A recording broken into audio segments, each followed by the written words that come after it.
Hello everyone, welcome to our channel exam express. जैसा कि आज के क्लास में हम क्या देखने वाले हैं, एसएससी जेईई के प्रीवियस ईयर क्वेश्चंस के बारे में। इससे प्रीवियस क्लास में हमने क्या देखे थे कि सब इंजीनियर में किस प्रकार के क्वेश्चंस पूछे हुए थे। जैसा कि हमने यहाँ पे सर्विंग सब्जेक्ट में यूनिट नंबर 1 स्टार्ट किए थे, introduction of serving. Introduction of serving हमारी फाइनली पूरी कंप्लीट हो गई है।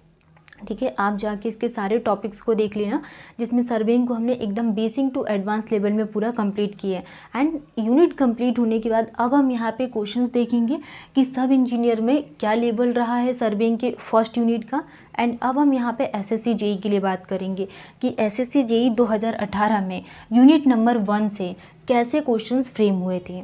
ठीक है, तो हम स्टेप बाय स्टेप हम यहाँ पे सारे क्वेश्चंस को समझेंगे एंड क्वेश्चंस के साथ हम यहाँ पे क्या करेंगे, सारे कॉन्सेप्ट्स को क्लियर करेंगे कि कैसे एग्जामिनर्स टेक्निक क्वेश्चंस को फ्रेम कर रहा है। जैसे कि फर्स्ट क्वेश्चंस के लिए अगर हम बात करें कि what is the difference between the sum of interior angle, the sum of interior angle और प्लेन ट्राइंगल। जो भी हम यहाँ पे प्लेन ट्राइंगल, ये क्या हो गया हमारे पास प्लेन ट्राइंगल, तो द सम ऑफ इंटीरियर ये क्या हो गया फर्स्ट, सेकंड एंड थर्ड। तो the sum of interior angle of plane triangle and spherical triangle of area of triangle. और सेकंड क्या बात कर रहा है कि spherical triangle of area of triangle कितना दिया हुआ है 195 kilometre square on the earth surface, 195 square kilometre on the earth surface के लिए। सिंपल सा क्वेश्चन है। ऑब्जेक्टिव क्या दिया हुआ है, 1 डिग्री होगा, 1 मिनट, 1 सेकेंड या फिर 1 रेडियन। तो इसके लिए हमने क्या यहाँ पे पढ़े थे, ये टॉप जनरली ये क्वेश्चंस कैसे घुमाया हुआ है एग्जामिनर्स में, डिफरेंस पूछा हुआ है कि जो भी इंटीरियर एंगल से प्लेन ट्राइंगल का ये and spherical triangle of area of triangle कितना दिया हुआ है 195.5 kilometre square on the earth surface. तो करेक्ट आंसर क्या होगा इसके लिए 1 सेकेंड। ठीक है, तो अब हम यहाँ पे इसके कॉन्सेप्ट्स को समझेंगे। जैसे कि हमने क्लासिफिकेशन ऑफ सर्वेइंग में क्या देखे थे कि surveying based on extent of area. Extent of area में जनरली इसको 2 पार्ट में डिवाइडेड किया गया था। First is the plane surveying and second is the geodetic surveying. ठीक, तो हमने प्लेन सर्वेइंग में क्या देखा था कि the curvature of earth is not considered. ठीक है, ये क्वेश्चंस भी बहुत इंपॉर्टेंट है, डायरेक्टली हर साल ये क्वेश्चंस एग्जाम में देखने को मिलता है, किसी भी आप जेईई एग्जाम्स को या फिर सब इंजीनियर एग्जाम को दे रहे हो तो curvature of earth is not considered in the plane surveying and curvature of earth को किस में कंसीडर किया जाता है, जियोडेटिक सर्वेइंग में। सेकेंड मोस्ट इंपॉर्टेंट टॉपिक, इसमें जो एरिया पूछा हुआ है 195.5 किलोमीटर स्क्वायर एरिया, ये कंसीडर किया जाता है जियोडेटिक सर्वेइंग में एंड इसका जो डिफरेंस आता है 1 सेकेंड का। यही क्वेश्चन 2018 में पूछा हुआ था कि 195.5 kilometre square on the earth surface, difference कितने का आ रहा है, ओनली 1 सेकेंड का। ठीक है, सेकेंड क्वेश्चन कि which one of the following is the largest scale. Second important topic क्या है, रिप्रेजेंटेटिव फ्रैक्शन। अब रिप्रेजेंटेटिव फ्रैक्शन स्केल और स्केल के टाइप से क्या क्वेश्चंस बनाया हुआ है कि which one of the following is the largest scale, 1:500, 1:1000 and 1:2500 and 1:50,000। ठीक है, तो अब हम लार्जेस्ट स्केल, स्मॉलर स्केल्स कैसे फाइंड आउट करेंगे, इसका बेसिक सा कॉन्सेप्ट है, बेसिक से इसका कॉन्सेप्ट है। क्या कॉन्सेप्ट अब हम यहाँ पे इसके लिए यूज़ करेंगे, smaller is the denominator of R F. जो डिनोमिनेटर है आर एफ का, ये क्या होना चाहिए, स्मॉलर होना चाहिए। तो smaller is the denominator, smaller is the denominator of R F, larger is the scale, larger is the scale. तो स्केल क्या होगी, लार्जर होगी, लार्जर इज द स्केल। तो smaller is the denominator of R F. तो जो denominator है representative fractions का, ये स्मॉलर होना चाहिए और स्केल हमारे पास क्या होना चाहिए, लार्ज।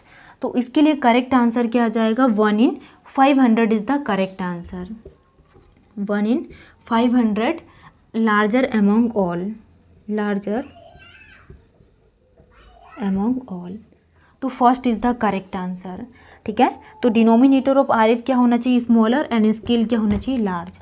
सेकंड क्वेश्चन कि which of the following statement is correct, कौन सा स्टेटमेंट इसमें करेक्ट है, of estimating the corrected area from a map of strength factor of F. तो which of the following statement is correct of estimating the corrected area from a map of shrunk factor F. ठीक है, तो इसके लिए हम यहाँ पे correct value के लिए बात करेंगे।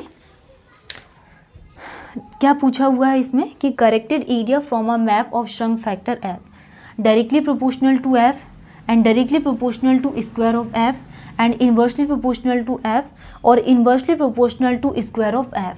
तो इस कंडीशंस में करेक्ट आंसर क्या होगा? Inversely proportional to square of F is the correct answer. ठीक है, अब हम यहाँ पे इसका कॉन्सेप्ट समझेंगे। Original area of the plan,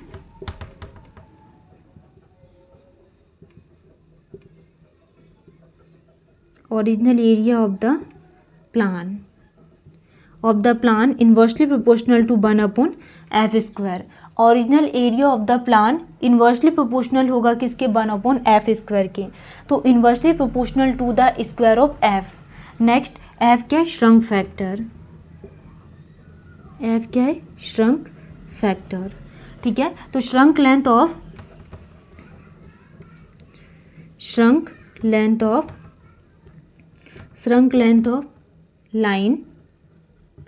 line on map, shrunk length of line on map divided by shrunk length of line on map divided by actual length of line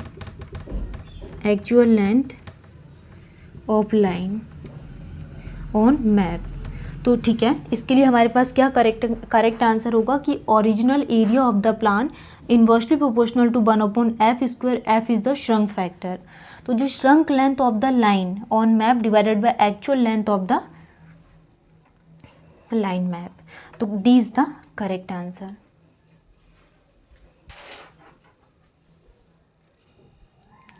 next questions के बारे में बात करेंगे कि next questions क्या पूछा हुआ था कि which 1 is the upper limit of survey area kilometre square में for use of plane survey, कि which 1 is the upper limit of survey area for use of plane survey. इसके लिए क्या करेक्ट आंसर होगा?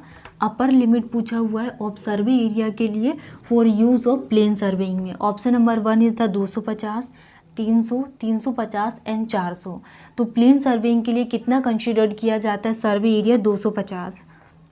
कितना कंसिडर्ड करते हैं? Plane survey can safely be use, plane survey can safely be use, can safely be use the extent of area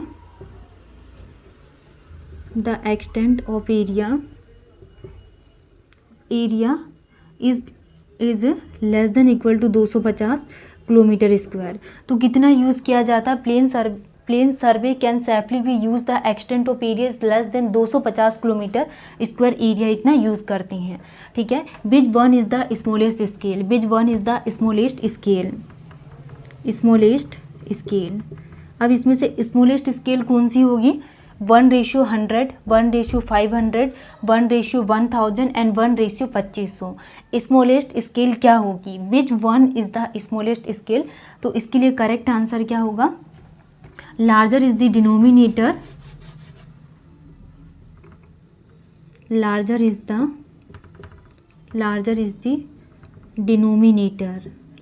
the denominator of RF and smaller is the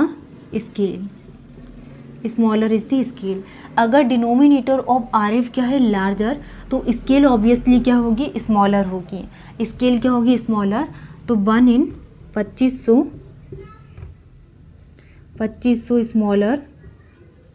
smaller among all. तो इसके लिए correct answer क्या होगा यहाँ पे? 1:2500। विच 1 is the smallest scale? तो 1:2500 is the correct answer. ठीक है, तो ये टॉपिक हमारा कंप्लीट हो गया जिसमें which 1 is the upper limit of survey area use for plane survey में कितना यूज़ करते हैं? 250।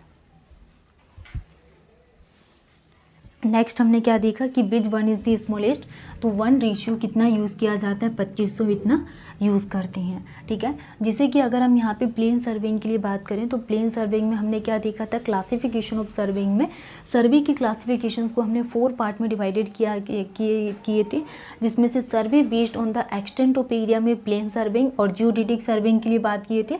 तो प्लेन सर्वेइंग में curvature of earth is not considered, but geodetic surveying में कर्वेचर ऑफ अर्थ को क्या करते हैं, कंसिडर किया जाता है। एंड हमने यहाँ पे क्या देखे थे, जो एरिया है कंसिडर्ड किया जाता है less than equal to 250 kilometre square area, लेकिन जियोडेटिक सर्वेइंग में less than 195.5 kilometre square area, and इसमें जो डिफरेंस निकल कर आता है वो 1 सेकेंड का डिफरेंस आता है। ठीक है, ये हमने कुछ सिंपल सी चीज़ें थी जो अभी तक कंप्लीट कर लिए, जैसे कि survey based on the method of surveying, survey based on the natural field के बारे में हमने बात की थी। ठीक है, ये सारा हमारा टॉपिक कंप्लीट हो गया है। नेक्स्ट क्लास में हम और क्वेश्चंस को सॉल्व करेंगे। Thank you.